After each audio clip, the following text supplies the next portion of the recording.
Ken's plan is right now, we spend in Pennsylvania about $25,000 per student per year on education. That's $25,000 every year forever. So over from kindergarten through 12th grade, you're looking at $300,000 for one student to go from kindergarten through 12th grade.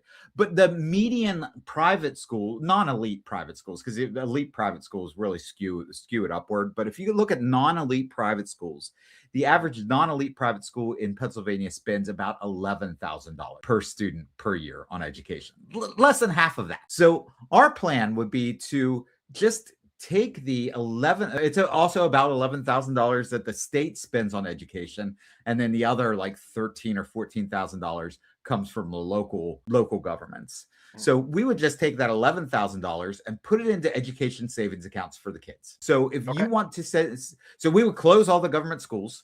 If you want to send your kid to whatever takes the place of the government school, you can do that. If you want to homeschool your kid, you can do that.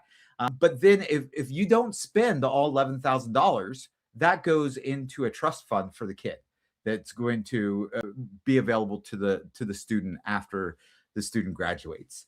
So in your case, Michael, so if you're sitting there in high school and you're like, this isn't relevant to me, I want to go start an internship somewhere and get a skill that's going to be applicable to a job. Take all $11,000, put it into that trust fund, and go out and do your internship. Yeah.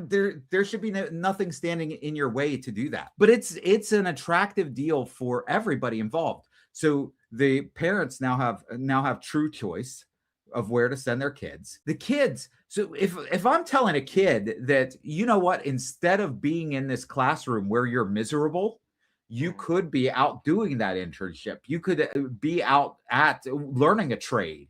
You could be out doing those other things. And then that money is going to be in a trust fund for you. A lot of kids are going to make that switch. And the kids who are left in the schools are the kids who absolutely want to be there. So that's going to cause less of a distraction for the kids who really want to learn. They're going to be able to soar ahead like they've never soared before because of just who is left. And look at the teachers.